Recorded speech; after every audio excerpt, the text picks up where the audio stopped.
सही देखा आपने आज थंबनेल पे 2024 में। जी हाँ, 2024 में आप फ्री हो जाएंगे और इसी वजह से हम आपको कहते हैं कि आप सेलिब्रेट कीजिए। 2024 आपको मुबारक हो, आपको शुभकामनाएं। आज ही मैं आपको शुभकामनाएं दे रहा हूं कि अगले साल आप अपने केसेस से जल्दी बाहर आए। और इसीलिए आज का वीडियो भी इसी तरह से बनाया है मैंने कि आपको 2024 में तुरंत ही राहत मिले। और 498 डे में क्यों मिले? 498 डे में इसलिए मिले क्योंकि 498 डे एक ऐसा केस है, अगर वो खत्म होता है तो तलाक के चांसेस बन जाते हैं, बल्कि हो ही जाता है, और आप बिना मेंटेनेंस, बिना एलिमनी भी अपने केस से बाहर आ सकते हैं। तो ये एडवांटेज तो है ही है।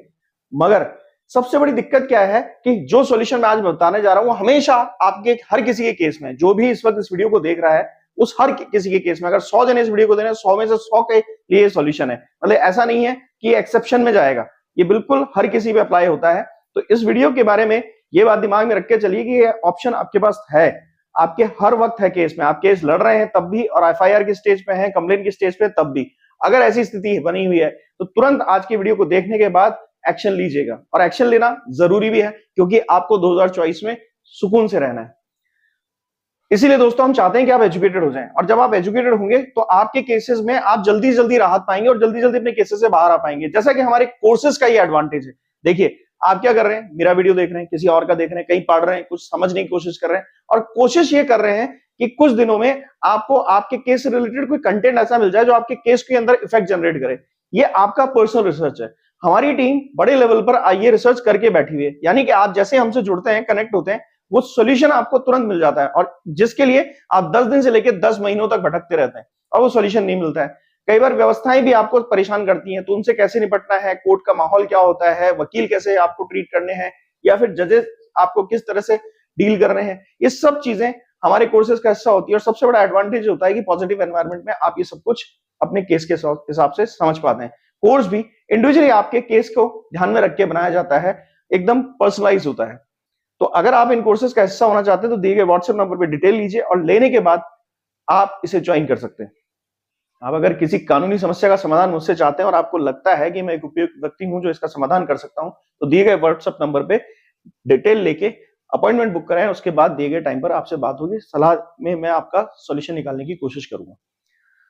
नमस्कार दोस्तों, मैं हूं राहुल जैफ, लीगल चैनल में आपका स्वागत करता हूं। वीडियो अच्छा लगे तो लाइक, शेयर, सब्सक्राइब करके जरूर जाइएगा। समस्या क्या है? समस्या यह है, झूठा केस लड़ रहे हैं, और जो झूठा केस लड़ रहे हैं उसके अंदर सबसे बड़ी बात यह है कि उसे समझना नहीं चाह रहे हैं कि वो झूठा है। आप ये मान लेते हैं कि एक मैकेनिकल फॉर्म ऑफ जस्टिस जो है उसी के हिसाब से आपको चलना है, यानी आप मैकेनाइज्ड हो जाते हैं।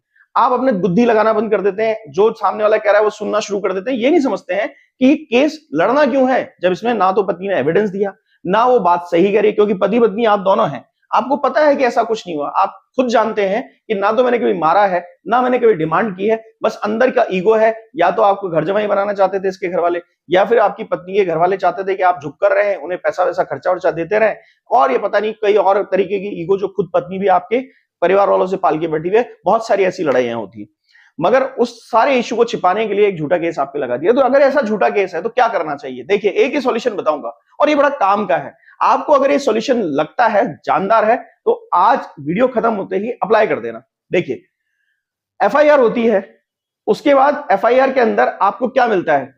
एफआईआर के अंदर आपके साथ ये होता है कि कोई प्रॉपर इन्वेस्टिगेशन नहीं होती। अब ये जो एफआईआर जनरली होती है, ये पीहर से की जाती है। तो पहली गलती ये है कि जब भी एफआईआर की जाती है तो इसके अंदर एक डिसएडवांटेज आपके साथ क्या जुड़ जाता है?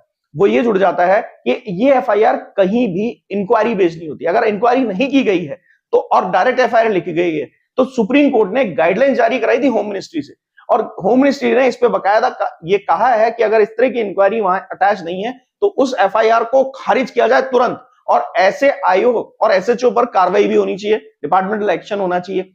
साथ ही ये एफआईआर क्योंकि पीहर से कराई जाती है, ससुराल की घटना बताई जाती है, तो जीरो एफआईआर होती है।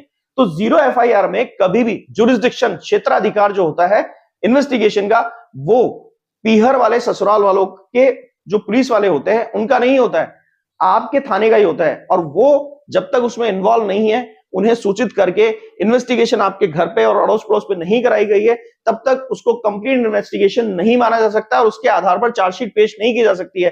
अब जाके देख लीजिए, दोनों चीजें आपके केसेस में नहीं है, जो भी इस वीडियो को किसी भी वक्त काल खंड में देख रहा है।